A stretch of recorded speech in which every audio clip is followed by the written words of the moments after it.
Bonjour Franck Riester, vous êtes ministre Bonjour. de la Culture, vous succédez à Françoise Nyssen.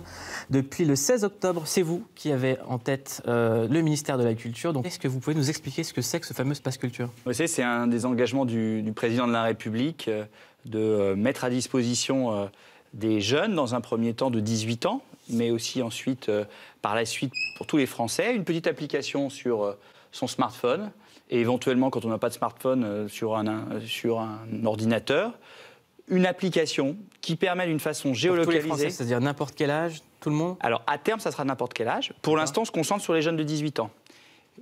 Une application, comme toute application qu'on a sur son smartphone, et qui permettra de recenser d'une façon géolocalisée, on saura où c'est exactement. Les produits culturels autour. Les produits, les offres, les pratiques culturelles qui sont autour. Et donc, ça se permettra d'avoir une information très large, très variée de ce qui se fait en matière culturelle partout en France. C'était une proposition de campagne qui était très audible. Oui, de dire que la culture pouvait aider à favoriser du lien social, à instruire, à rapprocher les gens. Est-ce qu'aujourd'hui c'est audible quand les gens sont dans la rue tous les samedis pour réclamer 200, 300 euros? Alors, plus que jamais, je pense qu'on a besoin de culture pour rassembler, pour que les Français vivent des émotions partagées. On voit bien qu'il y a des différences de point de vue, on voit bien qu'il y a des gens qui ne sont pas d'accord. Pour l'instant, l'émotion qui est partagée, c'est la colère. Oui, mais justement, essayons de nous retrouver aussi, ce qui ne veut pas dire qu'on ne répond pas à la colère par ailleurs, mais au moins ayons des moments, des endroits, des opportunités de se rassembler, de partager des émotions collectives ou individuelles. C'est très important. Et la culture rassemble. Ça fait du commun, la culture. Et donc, cet objectif, c'est que cette application, ça permet de recenser ces offres culturelles. Il y a beaucoup de choses qui sont faites en matière culturelle dans notre pays. Le problème, c'est qu'on n'a pas forcément l'information et que ce n'est pas forcément facile d'y accéder. Et donc, ce qui est proposé dans ce dispositif, c'est qu'en plus de l'application, il y a un forfait de 500 € qui sera donné à chaque jeune de 18 ans. C'est beaucoup d'argent, 500 €, pour justement commencer, quand on est majeur, un chemin culturel autonome. Quand on est enfant, quand on n'a pas 18 ans, on a accès aux offres culturelles à l'école, dans le cadre de l'éducation artistique et culturelle, dans des associations, avec ses parents, avec sa famille, avec ses copains qui sont plus vieux, qui vous emmènent au spectacle, qui vous accompagnent au cours de musique, ou c'est votre professeur qui vous explique ce qu'est l'art, l'histoire de l'art. Bon.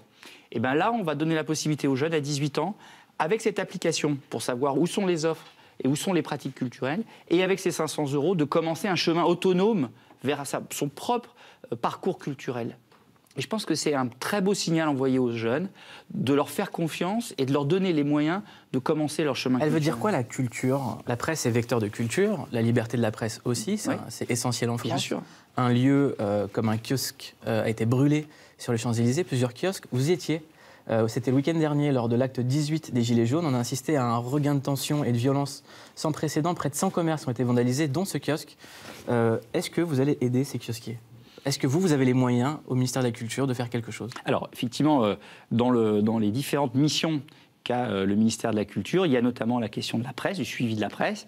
Je travaille à une loi pour moderniser la distribution de la presse écrite, qui est dans une situation économiquement qui est difficile, parce qu'évidemment, il y a de moins en moins de presse regardée ou achetée en papier. De plus en plus, les gens regardent la presse via le numérique. Donc c'est difficile, il y a un marché qui se réduit, donc il y a des difficultés économiques, il faut qu'on modernise la distribution de la presse écrite. Et cette loi va notamment permettre de donner plus de moyens aux marchands de journaux pour gérer leur métier de la meilleure façon possible. Et spécifiquement, par rapport à ce qui s'est passé, ce qui est inadmissible, les violences qui ont eu lieu samedi dernier en particulier sont inacceptables.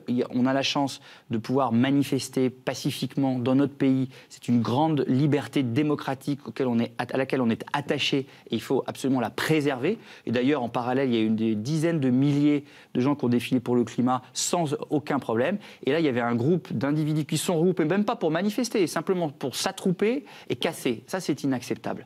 Surtout que les premiers qui sont les victimes de ça, ce sont les commerces et ce sont les kiosquiers. Et effectivement, vous avez eu raison de le dire, les kiosques, les marchands de journaux plus largement, ils ont d'une certaine façon un rôle de service public.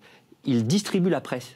Et la presse est un des piliers de notre démocratie. Une démocratie n'existe pas s'il n'y a pas de liberté de la presse, si la presse n'est pas pluriel, s'il n'y a pas un pluralisme de la presse. Et donc, les marchands de journaux jouent un rôle majeur dans la filière pour distribuer la presse. Et d'autre part, c'est des lieux de culture, parce qu'ils distribuent de la presse, mais aussi des informations de culture. Et donc, on va les aider spécifiquement. Est-ce que vous avez les sous pour les aider? On va les aider... Non, mais attendez, c'est important. On va les aider spécifiquement à travers ce qu'a annoncé mon collègue Bruno Le Maire de l'économie, des finances, pour accélérer le remboursement d'assurance de ces kiosquiers. D'autre part, la ville de Paris avec laquelle on travaille ensemble, main dans la main, pour accélérer aussi le renouvellement des kiosques. Et les kiosquiers concernés, sur 9 kiosquiers sur les Champs-Élysées, 7 ont été brûlés et 5 complètement détruits. C'est scandaleux. Et donc, ils ont été reçus au ministère le mardi après-midi, et on est en train de voir au cas par cas comment on peut les aider financièrement. Et oui, il y aura des moyens financiers de débloquer pour aider ces kiosquiers qui sont victimes de casseurs. Il y a ces images spectaculaires, donc des kiosques qui ont brûlé, mais il y a quelque chose de beaucoup moins spectaculaire et qui tue véritablement les kiosques et la presse, c'est les réseaux sociaux. C'est Facebook qui réduit ses algorithmes, qui vous empêche maintenant de pouvoir voir de l'information venant de titres. Parce que, en fait, quand Facebook, vous ne payez pas un poste, quand vous êtes un journal, Facebook vous empêche de distribuer votre information. Donc ça tue la presse. Facebook est devenu un véritable média. Est-ce que vous légiférez auprès d'eux? Alors, effectivement, il faut responsabiliser. est beaucoup plus dangereux que des gilets jaunes qui cassent 10 kiosques. Alors, c'est deux choses très différentes. Mais, si on parle de liberté de la presse et de continuité de la presse, Facebook fait beaucoup plus de mal à la presse sur le long terme. Effectivement, les plateformes et les réseaux sociaux doivent participer au financement des créateurs et de la presse, qui leur permet d'avoir des ressources publicitaires. C'est simple à comprendre. Ils ne sont pas des philanthropes, les réseaux sociaux, les plateformes. Ils gagnent de l'argent, beaucoup d'argent. Et ils gagnent de l'argent grâce à des gens qui créent. Des chanteurs, le cinéma, l'audiovisuel et la presse. Et ben donc il faut qu'ils partagent cette valeur-là. Ça passe notamment par un combat européen, parce qu'on comprend bien que c'est des acteurs mondiaux, et donc la meilleure réponse, c'est d'abord la réponse européenne. Il y a une loi qui est actuellement en discussion, une directive, quand il s'agit de l'Europe, on appelle ça une directive, en discussion au Parlement européen, avec un vote très important des députés là, dans quelques jours, qui verra, si elle est votée, cette loi, l'obligation faite aux plateformes de partager la valeur, de partager les ressources financières qu'ils génèrent grâce au contenu, notamment de presse. Et c'est effectivement fondamental pour l'avenir de la presse que les géants du numérique rendent légitimement une partie de ce qu'ils gagnent à ceux qui leur permettent de gagner de l'argent, c'est-à-dire les journaux et les journalistes.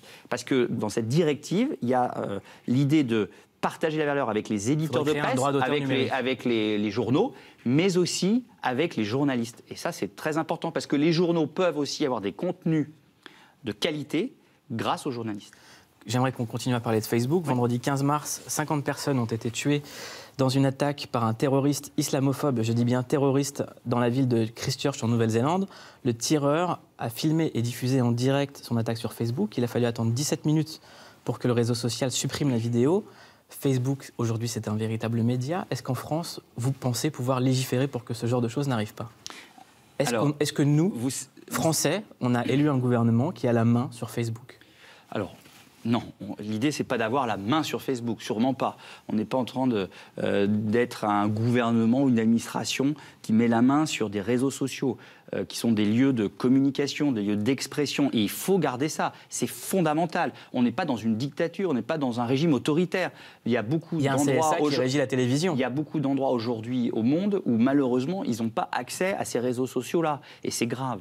Nous, on a la chance. On est libre de dire ce qu'on veut, mais on a quand même le CSA avec certaines règles. Est-ce qu'il ne faut pas légiférer pour que Facebook ne permette pas de mettre ce qu'on veut en direct, qu'on puisse tuer des gens pendant des minutes? Alors, c'est évidemment un des grands enjeux. Alors, c'est un peu technique, mais les chaînes de télévision ont une responsabilité sur ce qu'ils mettent à l'antenne, contrairement aux réseaux sociaux et aux plateformes qui n'ont pas cette responsabilité-là. C'est une règle européenne qui veut ça et qui a du sens d'un certain point de vue, parce que ça permet justement la liberté d'expression, la liberté de communication, et j'y crois beaucoup. En même temps, il faut les responsabiliser et de faire en sorte qu'ils luttent de la même façon que nous luttons collectivement contre les propos haineux, contre la violence verbale, qui devient à terme, qui se transforme forcément en violence physique. Et donc, nous travaillons, vous le savez, sur une proposition de loi, Avia, qui va permettre de lutter plus efficacement contre les propos haineux sur Internet en responsabilisant les plateformes et en leur demandant de retirer très rapidement les contenus qui sont haineux, qui sont sur les sites. Là, ce n'est pas le sens de ma question. Ce que je vous dis, c'est est-ce qu'il ne faut pas une autorité qui régule ce qu'on peut mettre, ce qu'on peut dire ou pas sur ces réseaux. Et qu'ils soient extérieurs au réseau, parce qu'en fait, les réseaux, ils se modèrent tout seuls et on voit bien que ça fonctionne parce pas. Que la puissance financière de Facebook dépasse l'ensemble de toutes les chaînes de télévision françaises réunies aujourd'hui. Est-ce que le monstre n'est pas devenu trop gros pour que vous puissiez communiquer avec eux ? Est-ce qu'ils ne peuvent pas faire ce qu'ils veulent ? Alors, aujourd'hui, bien souvent, ils font ce qu'ils veulent et donc, il ne faut pas rester en l'état. Donc, c'est le fameux partage de la valeur avec les créateurs dont je parlais tout à l'heure. C'est la fiscalité, c'est-à-dire la contribution aux ressources publiques comme tout acteur économique. C'est la fameuse loi GAFA que propose Bruno Le Maire et le gouvernement. Mais aujourd'hui, à l'heure actuelle, pour Facebook, c'est plus grave de poster la photo de quelqu'un nu que de quelqu'un qui tue. Oui. Est-ce qu'il y a un moment, ils peuvent prendre en compte un mail du ministre de la Culture française en disant « Les gars, c'est plus grave de poster quelqu'un qui tue que quelqu'un nu ». Alors d'abord, je vous assure que moi, je n'envoie pas de lettres aux chaînes de télévision pour dire « Il ne faudrait pas que vous disiez ça ou il faudrait plutôt que vous disiez ceci ». Ça, c'est clair. Parce que et c'est très bien comme ça. Il y a le Conseil supérieur de l'audiovisuel qui veille à ça. Les gars, il ne faut pas dire ça. Qui veille à ça, mais qui veille à ça d'une façon très spécifique et qui ne se mêle pas d'éditorial quand il s'agit d'information. Tout ça, c'est subtil, mais on ne peut pas tout mélanger. En revanche, effectivement, il faut absolument que les acteurs de l'Internet rentrent dans une responsabilisation qui les obligera à veiller à ce qu'il n'y ait pas de contenu haineux, que plus largement, il n'y ait pas de contenu illicite. Vous savez, j'ai été un des grands défenseurs de la lutte, les grands acteurs de la lutte contre le piratage. Adopi, vous aviez dit à l'époque que c'était rendre de l'argent aux créateurs et c'était très intéressant. Parce que mais là, c'est pas ça le débat, M. Riester, ce que je suis en train de vous dire. Si, c'est ça le débat, on est en plein dedans. Il n'est pas perdu avec Facebook. Mais non, il n'est pas perdu. Il n'est pas perdu, c'est pour ça qu'on fait une directive européenne sur le partage de la valeur. C'est pour ça qu'on va transposer une directive qui a déjà été votée, c'est-à-dire transposer, c'est on va l'intégrer dans la loi française qui permet de faire en sorte que les plateformes de partage de vidéos puissent être obligées de financer la création française et européenne, puissent exposer davantage de créations françaises et européennes. Là, je vous dis qu'on est en train de voter une proposition de loi, travailler avec le gouvernement, travailler avec les parlementaires, une proposition de loi issue d'une députée, Laetitia Avia, qui a fait un rapport pour avoir un dispositif légal. Donc on n'est pas dans l'incantation, on est dans un dispositif légal qui va obliger les plateformes à retirer leurs propos haineux. Donc on est en plein dans ce qu'on dit. Oui, il faut Mark Zuckerberg, si vous nous regardez, il faut que c'est en train de vous faire rigoler ce que vous entendez. Non, ça fait pas rigoler. Il est en train de trembler là. Et puis, non, mais oui. Je vous assure que oui. Il ne tremble pas, mais la réalité... il ne tremble pas. Non, mais attendez, moi, je n'ai pas besoin qu'il tremble. Peut-être qu'il est sur vibreur et que ça tremble, mais... Vous savez, je n'ai pas besoin qu'il tremble. Moi, j'ai besoin simplement que quand il y a des propos haineux qui sont sur les réseaux sociaux, ils soient retirés. Voilà, c'est ça qui compte. On les contraint, on leur met des amendes concrètement. Oui, concrètement, effectivement, on les oblige, et s'il n'y a pas le retrait effectif, il y a des amendes, effectivement.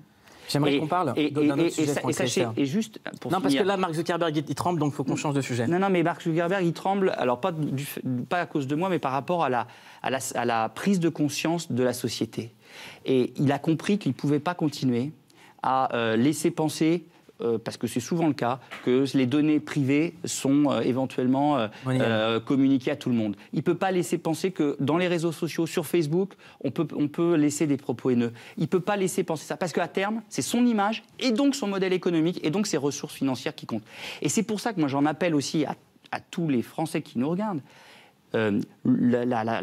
L'implication, la sensibilisation des Français, l'appropriation de ce que vous dites sur la nécessité que sur les réseaux sociaux, il n'y ait plus ces propos haineux parce que c'est catastrophique, l'antisémitisme, le racisme, la xénophobie, l'homophobie, les discriminations en tout genre, c'est plus acceptable. Et il faut faire passer ces messages-là aux réseaux sociaux. Nous, on a notre responsabilité et on les prend. Mais il faut que chaque Français, chaque Française se saisisse de ça et fasse passer les messages aux réseaux sociaux. Parce que c'est ça qui fera de la façon la plus efficace trembler Mark Zuckerberg et les autres. Et je peux vous assurer qu'ils ont pris conscience aujourd'hui de cette grande problématique pour leur avenir. Et pour l'instant, on a des acteurs, notamment Facebook, c'est moins vrai de Google, qui sont aujourd'hui des partenaires constructifs avec nous. Quand on voit la somme investie par Apple, qui annonce sa plateforme de streaming, entre 1 et 2 milliards de dollars pour acheter et produire des films, Amazon Prime Video, 4,5 milliards de dollars, Netflix dépense chaque année 8,7 milliards de dollars, comment est-ce que nous, en France, on a des armes pour rivaliser, sachant que les groupes comme France Télévisions, M6 et TF1 se sont rassemblés et devraient investir 45 ou 50 millions d'euros pour créer Salto. Est-ce qu'il n'y a pas justement une réforme européenne à faire pour pouvoir créer un champion européen de la création, pour rivaliser à Netflix? Quand on a des armes comme la francophonie, qui concerne énormément de pays, est-ce qu'on n'a pas une directive pour pouvoir réellement trouver des moyens pour injecter du blé? Parce que qu'est-ce qu'on fait face à 8 milliards investis, alors que nous, en France, quand on se réunit, on est à 50? Alors, je suis d'accord qu'il y a un vrai enjeu de rassemblement des forces. C'est une des raisons pour lesquelles moi je veux qu'il y ait dans l'audiovisuel public l'idée à terme d'avoir un rassemblement de nos forces pour être plus forts, plus puissants, mobiliser davantage d'énergie. Il faut qu'on le fasse avec les acteurs privés, en France et européens.